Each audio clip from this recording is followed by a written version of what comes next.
एक प्रतर्दन नामक एक वीर पुत्र को जो है उसने वहां पर जन्म दिया। तो अपने नवजात शिशु को महल में ही छोड़कर माधवी जो है बाहर जो है यहाँ पर चली आती है। उशीनर का जो पुत्र है जो माधवी से उन्हें प्राप्त होता है उसका नाम यहाँ पर शिवी रखा जाता है। तो ऐसे में नारी किसके लिए यहाँ पर प्रसिद्ध है? उसकी कोमलता के लिए। तो ऐसे में तुम लौट जाओ, मैं माधवी को ढूंढूंगा और क्या है मैं उसके बिना नहीं रह सकता।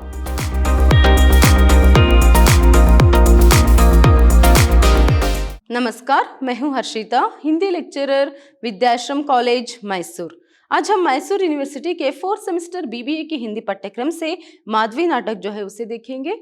माधवी नाटक के लास्ट सेशन में हमने देखा था कि देखिए पहले तो वह अपने गुरु विश्वामित्र को जो है मनाने की कोशिश करता है कि वह गालव को माफ करे, मगर जब वह नहीं मानते तो तापस क्या करता है अंत में यहाँ पर माफ कीजिएगा, अगर आप आज्ञा दे या ना दे मैं तो अभी क्या है गालव से यहाँ पर मिलने के लिए जा रहा हूं और जाकर उसे कहूंगा कि क्या है वो अपने आप को ऋण मुक्त समझे करके। तो इस तरह कहकर वहां चला जाता। इतना तो यहाँ पर हमने पाठ जो है देखा था। चलिए आगे का जो पाठ है मतलब तीसरा अंक और पहला दृश्य जो है आज के सेशन में हम देखेंगे। देखिए यहाँ पर अंक 3 दृश्य 1। माधवी पूरे 1 वर्ष तक काशी नरेश के निवास में रही। समय पाकर उसने प्रतर्दन नाम के वीर पुत्र को जन्म दिया। पुत्र को पाकर काशी नरेश कृतकृत्व हुए और वचनानुसार 200 घोड़े देकर माधवी को मुक्त कर दिया। अपने दूसरे नवजात शिशु को महलों के अंदर ही छोड़कर माधवी बाहर निकल आई। अब की बार उसने अपने बच्चे का मुंह तक नहीं देखा। माधवी ने अनुष्ठान किया और गालव के साथ हो चली। इस प्रकार फिर से गालव और माधवी जंगलों घाटियों को लांघते हुए भोजनगर के रुद्र राजा उशीनर के द्वार पर जा पहुंचे। देखिए यहाँ पर अभी क्या है, जो माधवी है जो यहाँ पर काशी नरेश दिवोदास के पास थी, क्या है उसने और एक पुत्र जो है यहाँ पर जन्मा। देखिए यहाँ पर एक प्रतर्दन नामक एक वीर पुत्र को जो है उसने वहां पर जन्म दिया, जिसे काशी नरेश जो है बहुत ही खुशी जो है वहां होते हैं, बहुत ही प्रसन्न होते हैं और अपने वचनानुसार जिस तरह उन्होंने यहाँ पर वादा किया था कि क्या है वो पुत्र प्राप्त करने के बाद 200 घोड़े देंगे, वैसे उसने क्या किया पर 200 घोड़े जो है गालों को दिया। तो यहाँ पर और 200 अश्वमेधी घोड़े जो है यहाँ पर गालों को मिल गए। फिर उसके बाद उन्होंने माधवी को भी वचनानुसार मुक्त जो है कर दिया। देखिए इस बार जो है यहाँ पर वो अपने बच्चे की नवजात शिशु की शक्ल तक नहीं देखने जाती, क्योंकि अगर वो उसे देखेगी तो उसकी जो दुख है वहां और बढ़ जाएगी। इसीलिए तो अपने नवजात शिशु को महल में ही छोड़कर माधवी जो है बाहर जो है यहाँ पर चली आती है और फिर से वहां क्या है यहाँ पर अनुष्ठान जो है वहां करती है। फिर अनुष्ठान करके वहां क्या है गालों के साथ निकल पड़ती है।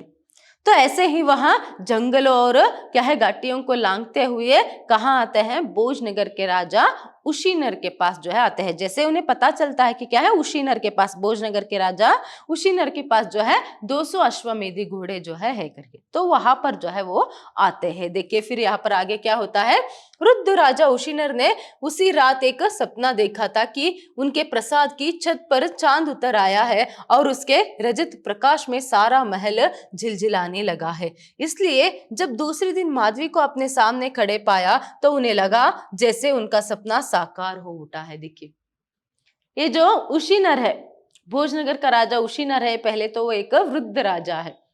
तो ऐसे में जिस दिन माधवी गई उससे पहले की रात में जो है उसने एक स्वप्न जो है देखा था कि क्या है अभी उसके प्रसाद के आंगन में जो है पर एक चांद जो है पर उतर आया है। तो ऐसे में जब अगली सुबह ही जब माधवी जो है पर उनके सामने यहाँ पर जाकर खड़ी होती है, ऐसा लगता है कि उनका सपना जो है पर साकार हो उठा। मतलब वो सच में वो चांद जो है माधवी के रूप में यहाँ पर उनके सामने यहाँ पर आ खड़ी है, इस तरह जो है यहाँ पर उसे लगता है, क्योंकि माधवी की सुंदरता जो है उतनी है। तो ऐसे में नेक्स्ट देखिए, वृद्ध राजा उशीनर माधवी को रिझाने के लिए उसे अपने साथ लिए देश देशांतरों का भ्रमण करने निकले। पर्वत श्रृंखलाओं, वनस्थलों, नदी तटों, वन उपवनों में विचरते हुए वे सुख भोगते रहे और समय पाकर राजा को माधवी से पुत्र लाभ हुआ। युवराज का नाम शिवी रखा गया। देखिए यहाँ पर राजा का वर्णन जो है ज्यादा नहीं किया गया, उनकी बातचीत सभी यहाँ पर हम नहीं देख सकते, सिर्फ जो यहाँ पर कथावाचक है वो ही जो यहाँ पर सुनाते जाते हैं, फिर कहते जाते हैं। तो ऐसे में जो रुद्र राजा उशीनर है अभी माधवी उनके सामने गई तो ऐसे में पहले दो राजाओं के पास किस तरह गालव ने यहाँ पर कहा था कि क्या है, जो यहाँ पर सौदा जो किया था, ये कह सकते सौदा ही, उसने माधवी का सौदा ही किया है ना। तो ऐसे में इस बार भी इस राजा के पास भी वैसे ही एक प्रार्थना जब वह रखता है, तो यहाँ पर फिर से जो है गालव माधवी को जो है राजा उशीनर के पास छोड़कर जाता है। वो एक वृद्ध राजा है, तो ऐसे में वृद्ध राजा है ना, इसीलिए वो माधवी को रिझाने के लिए, वो तो उसकी सुंदरता से मंत्रमुग्ध हो जाता है। फिर उसे रिझाने के लिए क्या है यहाँ पर नदी तटों, वनस्थलों, उपवनों और क्या है पर्वत श्रृंखलाओं को सभी जो है पर घूमने के लिए ले जाते हैं। इन सभी जगहों पर जो है उसे घुमाने के लिए ले जाते हैं और उसे रिझाने का काम यहाँ पर करते रहते हैं और सुख जो है भोगते रहते हैं। ऐसे में राजा उशीनर को भी जो है माधवी से एक पुत्र लाभ होता है, जिसका नाम यहाँ पर शिवी रखा जाता है। देखिए उशीनर का जो पुत्र है, जो माधवी से उन्हें प्राप्त होता है, उसका नाम यहाँ पर शिवी रखा जाता है। तो ऐसे में वो भी जो है पर पुत्र लाभ जो है पाकर खुश होता है और उसके साथ साथ क्या है वचनानुसार 200 घोड़े भी देते हैं और फिर से माधवी को मुक्त भी करते हैं। तो आगे देखिए यहाँ पर, तभी एक रात माधवी ने स्वप्न देखा कि अंधेरे वन के ऊपर एक भीमकाय पक्षी उड़ा जा रहा है। उसने अपनी चोंच में एक नवजात शिशु को दबा रखा है और नीचे हाहाकार करते लोग भागते जा रहे हैं। देखिए जिस दिन यहाँ पर माधवी को मुक्त किया गया था ना, उससे एक रात पहले जो है यहाँ पर माधवी क्या स्वप्न यहाँ पर देखती है, क्या सपना यहाँ पर देखती है कि क्या है, आसमान में जो है एक गिद्ध एक नवजात शिशु को अपने चोंच में दबोचे वहां क्या है पर उड़ा जा रहा है और नीचे लोगों की हाहाकार जो है पर सुनाई दे रही है। तो ऐसे में वो सपना जो है साकार ही उठता है, मतलब जो शिवी जो एक नवजात शिशु है उसे यहाँ पर क्या है फिर से माधवी से जो है दूर जो है यहाँ पर किया जाता है, क्योंकि माधवी के मन में यही डर रहता है ना कि उसका बच्चा जो है इस बार भी क्या है, उसका जो तीसरा बच्चा है शिवी जो है उसे दूर हो जाएगा, जो पुत्र जन्मेगा वो उसे दूर हो जाएगा करके। तो वही डर जो है पर सपने के रूप में जब आता है तो वो सच ही हो जाता है। तो माधवी का जो बच्चा शिवी जो है उसे जो है पर क्या है, जैसे ही वह जन्म जो है लेता है उसे वहां से मतलब माधवी से दूर जो है किया जाता है। देखिए यहाँ पर माधवी भी उन्हीं के बीच भागती जा रही है। भयाकुल होकर माधवी की नींद टूट गई। उसे लगा जैसे पक्षी उसी का बच्चा उठाए लिए जा रहा था। माधवी हड़बड़ा कर उठ बैठी। उसने मुड़कर देखा तो उसका बालक सेज पर नहीं था। सोते सोते ही राज्याधिकारी उसे उठा ले गए थे। देखिए अभी माधवी को जो स्वप्न आया था उसमें क्या है, वो भी उन्हीं लोगों के बीच में है और वहां भागी जा रही है, वहां भी चीख रही है। तो ऐसे में उसकी नींद टूट जाती है और वो देखती है कि क्या है, उसका जो बच्चा नवजात शिशु है उसके बगल में नहीं है। तो क्या है, जन्म देकर जब वह यहाँ पर विश्राम करती रहती है उसी समय जो है जो अधिकारी राज्य अधिकारी जो है उसे क्या है बच्चे को लेकर जो है वहां चले गए थे। माधवी से फिर से एक बच्चा जो है पर दूर हो जाता है। देखिए माधवी की यहाँ पर भाग्य कैसी है, वो 3 बच्चों को जन्म देती है। क्या है, 3 बच्चों को, वसुमना, प्रतरदन और क्या है शिवी। तीनों बच्चे भी जो है, यह तीनों बच्चे क्या है जन्म लेते ही यहाँ पर माँ से दूर हो जाते हैं। वो यहाँ पर ममता का एक जो सुख है, माँ का जो सुख है वह भोग ही नहीं पाती है और बच्चों को ठीक से वह देख भी नहीं पाती है। तो ऐसे में क्या होता है, माधवी फिर से जो है यहाँ पर भोजनगर के राजा उशीनर जो है वहां से मतलब उसके जो महल है वहां से बाहर आती है और गालव को 200 घोड़े जो है वचनानुसार मिल जाती है। तो ऐसे में वो फिर से जो है यहाँ पर बाकी जो शेष घोड़े हैं उसे ढूंढने के लिए चले जाते हैं। देखिए यहाँ पर दोनों फिर शेष घोड़ों की खोज में निकल पड़े, नगर नगर डगर डगर। फिर एक दिन एक अनहोनी घटना घटी। माधवी सहसा कहीं भाग गई। एक वनस्थली में गालव जब प्रातः उठा तो माधवी वहां नहीं थी। देखिए अभी 600 घोड़ों का तो इंतजाम हो गया है, बाकी सिर्फ 200 घोड़े ही जो है अभी मिलने बाकी है। तो ऐसे में जब वहां फिर से जो है घोड़ों को खोजते हुए ऐसे ही क्या है जंगल में वनों में सभी ढूंढते हुए क्या है वहां जाते रहते हैं। तो ऐसे में सफर करते समय एक वनस्थली में एक जंगल के प्रदेश में जब वहां रात में सोए रहते हैं, विश्राम लेते रहते हैं, तभी सुबह उठकर गालव देखता है कि माधवी उसके पास नहीं है। तो आश्चर्य ही उसे होता है। तो ऐसे में देखिए, अब माधवी गई तो कहाँ गई, क्या मालूम उसने सोचा हो कि इस यातना को तो कोई अंत नहीं है, मैं और सहन नहीं कर सकती। आखिर थी तो वह नारी है। नारी भगवान की ऐसी सृष्टि है कि जो अपनी कोमलता के कारण सदा किसी न किसी का सहारा लिए रहती है। जैसे लता को वृक्ष का सहारा चाहिए, वैसे ही स्त्री को पुरुष का सहारा चाहिए। देखिए पर अभी माधवी तो दिखाई नहीं दे रही है, तो ऐसे में वो इधर उधर जो है ढूंढता है पहले अपने आसपास, वहां पर भी माधवी नहीं है। तो ऐसे में ये स्पष्ट हो जाता है कि माधवी जो है उसे छोड़कर चली गई है क्या, ये जो प्रश्न है उसके मन में उठता है। तो ऐसे में वो सोचता है कि क्या है, अभी माधवी गई तो कहाँ गई, क्या मालूम उसने सोचा होगा कि क्या है, उसकी यातना का, इसकी जो दुख है, मतलब बच्चों से वो बार बार जो ऐसे अलग होती है, वो जो दुख है उसका कोई अंत ही नहीं है, ऐसे उसे आभास हुआ होगा क्या। तो ऐसे में नारी किसके लिए यहाँ पर प्रसिद्ध है, उसकी कोमलता के लिए। नारी को हमेशा तो यहाँ पर क्या है, किसी ना किसी के सहारे की आवश्यकता पड़ती है। जिस तरह यहाँ पर एक बेली को जो है वृक्ष की सहारे की आवश्यकता पड़ती है, वैसे ही नारी को हमेशा एक पुरुष की आवश्यकता जो है पड़ती है। तो ऐसे में यहाँ पर माधवी जो है थक कर वहां उसे छोड़कर चली गई क्या, इस तरह यहाँ पर वह अनुमान जो है गालव लगाता है।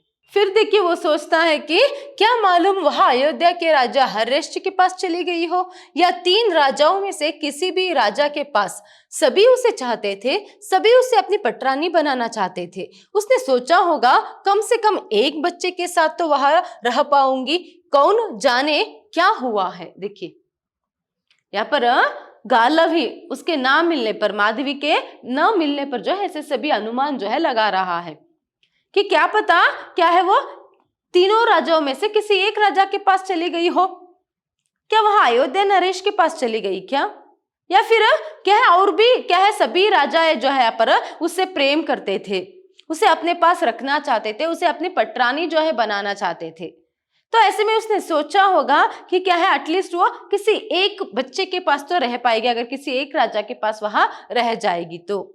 इस तरह सोचकर वहां मुझे छोड़कर चली गई क्या करके वहां यहाँ पर एक अंदाजा जो है लगाता है। तभी देखिए, कौन जाने अपनी जान पर ही खेल गई हो, क्या मालूम पिता के घर लौट गई हो। कहा गया है कि स्त्री रहस्यों की गुथली होती है, उसे देवता नहीं समझ पाए तो मनुष्य क्या समझेगा। जो मनुष्य स्त्री को समझ पाया है, समझिए कि वह संसार की सभी विद्याओं में पारंगत हो गया। देखिए क्या पता वो क्या है पर अपनी जान पर भी खेल गई हो, मतलब थक कर जो है वहां आत्महत्या भी उसने कर ली हो, ऐसे भी संभव है। या फिर अपने पिता के पास, ययाति के पास वो लौट गई हो।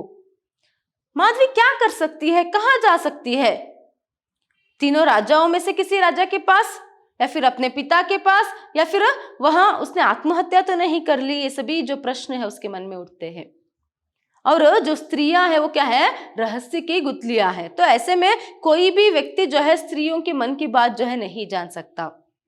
भगवान ही जो है जब नहीं जान सकते, तो ऐसे में मनुष्य क्या, अगर ऐसे कोई मनुष्य है जिसने स्त्री के मन को जान लिया, समझो क्या है वो सभी विद्याओं में पारंगत हुआ है, ऐसे हम समझ सकते हैं। इस तरह से भी यहाँ पर वह सोचता है। उतने में देखिए, पुरुष को भगवान ने धीर गंभीर बनाया है, पर स्त्री के स्वभाव में चंचलता होती है। इसलिए कहा गया है कि नारी की चंचलता पर पुरुष का अंकुश सदा बने रहना चाहिए। देखिए पर अभी वो तो कहीं भाग गई है, वो तो क्या है पर अभी गालों को छोड़कर चली गई है। ऐसे में वो ऐसे भी सोच रहा है कि क्या है, जो पुरुष है वो धीर रहता है, वह गंभीर रहता है, उसमें सहन जो है, सहनता जो है पर रहती है, वो शांत रहता है। तो ऐसे में स्त्रियों में क्या है पर जो चंचलता है वह होती है। इसीलिए तो क्या है, पुरुष का अंकुश जो है उसकी चंचलता पर होना बहुत ही जरूरी है करके यहाँ पर क्या है बड़ों ने कहा है। इस तरह से भी वहां सोचता है। तभी गालव अकेला वन में खड़ा है। तो ऐसे में देखिए, गालव पत्तों की नाव के सहारे मैंने सागर पार करने की चेष्टा की, अभी भी विश्वास नहीं होता कि वह मुझे यूं मझधार में छोड़कर चली जाएगी। देखिए ऐसे में पूरे वन में वहां अकेला खड़ा होकर ऐसे भी सोच रहा है। तो ऐसे में वो और एक बात जो है सोचता है कि क्या है, अभी पत्तों के नाव के सहारे मैंने सागर पार करने की कोशिश की है, मतलब माधवी के सहारे, माधवी के सहारे गुरु दक्षिणा जुटाने की कोशिश जो मैंने की क्या है, इसीलिए आज मुझे ऐसी नौबत जो है आई है। इस तरह से भी मतलब मानो माधवी ने जो है उसे धोखा दे दिया, देखिए इसीलिए यहाँ पर मझधार में वो वहां मुझे छोड़कर चली गई करके वहां कहता है। क्या है, माधवी मुझे बीच राह में मझधार काटते यहाँ पर क्या है, बीच रास्ते में छोड़कर मुझे चली गई, क्योंकि अभी भी बाकी 200 घोड़े जो है उसे जुटाने हैं, इसीलिए ऐसे सभी वहां सोचता है। फिर देखिए तापस का प्रवेश, उसे देखकर गालो को विश्वास नहीं हो पाता कि वहां तापस ही है। देखिए ऐसे में वहां माधवी को ढूंढने की कोशिश करता है, नहीं मिलने पर ऐसे सभी सोचता है। फिर इसके बाद वहां पर तापस का प्रवेश होता है, जो गालव का मित्र है, गुरुबाई है, विश्वामित्र का शिष्य है। आपको याद होगा कि लास्ट सेशन में क्या है, तापस, यही तापस जो है विश्वामित्र के साथ यहाँ पर बहस करके आया था। तो ऐसे में वो वहां से कहा चला गया था, गालव से मिलने के लिए। तो अभी यहाँ पर वहां गालव के पास आया है और गालव को विश्वास ही नहीं होता है कि क्या है, वहां तापस ही है। तो ऐसे में देखिए तापस मैं तुम्हें खोजता हुआ आ रहा हूं। गालव तुम यहाँ कैसे तापस, या तुमने माधवी को कहीं देखा है? देखिए अभी तापस को देखते पहले गालव अरे तापस तुम यहाँ करके वहां प्रश्न पूछता, तभी तापस कहता है कि हाँ गालव मैं तुम्हें खोजते हुए ही आ रहा था करके। तो ऐसे में तापस जो है कहता है कि मतलब तापस को गालव जो है पूछता है कि क्या तुमने माधवी को देखा है करके। तभी देखिए तापस, क्या वह तुम्हारे साथ नहीं है? मैंने ययाति पुत्री को कभी भी नहीं देखा, मैंने तो केवल इतना सुना था कि वहां तुम्हारी प्रतिज्ञा पूरी करने का साधन बनी हुई है। देखिए जैसे ही गालव तापस से प्रश्न पूछता है कि तुमने कहीं यहाँ पर माधवी को देखा क्या करके, तभी यहाँ पर तापस कहता है कि क्या वो तुम्हारे पास नहीं है, क्योंकि तापस तो अभी अभी आ रहा है उसे ढूंढते हुए, तो उसे क्या पता कि गालव को माधवी जो है छोड़कर चली गई है करके। तो ऐसे में वो कहता है कि क्या वो तुम्हारे साथ नहीं है, तो फिर कहाँ जा सकती है? और मैंने सुना कि क्या है, मैंने माधवी को नहीं देखा है, सिर्फ इतना मुझे पता था या फिर इतना सुना था कि मैंने क्या है, जो माधवी है फिर जो ययाति की पुत्री है वो तुम्हें तुम्हारे गुरु दक्षिणा जुटाने में सहायता जो है कर रही है करके। तो नेक्स्ट देखिए यहाँ पर तापस कहाँ चली गई, तुम शेष घोड़े नहीं जुटा सकते।